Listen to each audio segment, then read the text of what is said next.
मैं तुम लोगों को एक बात बता दूँ, बहुत बच्चे ये कहते हैं कि हम जो पढ़ते चीज़ वो अगले दिन भूल जाते हैं। देखो, सबसे पहले तो ये चीज़ समझो, भूलना नॉर्मल चीज़ है। आप कोई नई चीज़ पढ़ोगे, आप हो सकता है भूल जाओ। कभी-कभी क्या होता है, आप लोगों ना दिमाग में ऐसे फिक्स करके बैठ जाते हो, नहीं, नहीं मैं तो भूलना ही नहीं चाहिए, अगर मैं भूल गया मतलब मैं पागल हूँ। ऐसा थोड़ी ना है, सभी लोग जो पहली बार पढ़ते हैं, वो 50% ही रिटेन कर पाते हैं। बहुत बार चीज़ें आप भूलोगे, ये 60% रिटेन हुआ, ये अगर एक ही दिन की बात करें तो 70% तक याद आ रहा है ना? तो भूलना नॉर्मल है। अगर आप नहीं भूलोगे, सोचो अगर आप भूलने की आपको आदत नहीं होती है, तो कितना लाइफ में प्रॉब्लम्स आई, वो अपन भूलते ही है ना, तो भूलना एक अच्छी चीज़ है।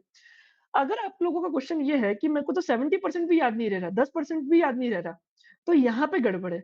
देखो, मैं आप लोगों को एक बात बताऊँ, अगर ऐसा हो रहा है कि अगर आपको बिल्कुल भी याद नहीं रह रहा, तो इसका ये मतलब है पढ़ने के तरीके में दिक्कत है।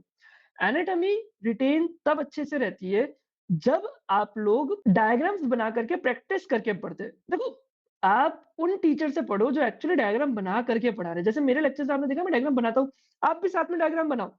बुक्स में क्या होता है, जब डायरेक्टली डायग्राम बने हुए तो आपको पता नहीं चलता कि ये कॉम्प्लेक्स डायग्राम को कैसे बनाएँ। तो मेरे लेक्चर्स में क्या, मैं हाथ से डायग्राम बनाता हूँ। जब आप अपने आप डायग्राम एनाटॉमी के बनाएँगे, पेन ले लो, काला, हरा, नीला, लाल, ये सब पेन खरीद लो। Artery, ligament, vein, like bone, outer boundary सब बनाने के लिए जितनी बार आप लोग डायग्राम बनाएँगे, उतना आंसर आपका तैयार होगा। समझे मेरी बात? For example let's say cuboidal fossa है, तो आप डायग्राम बना के पढ़ो ना कि ये क्यूबिडल फोसा है, ये इसकी बाउंड्रीज, लिखना नहीं है, डायग्राम बनाना है।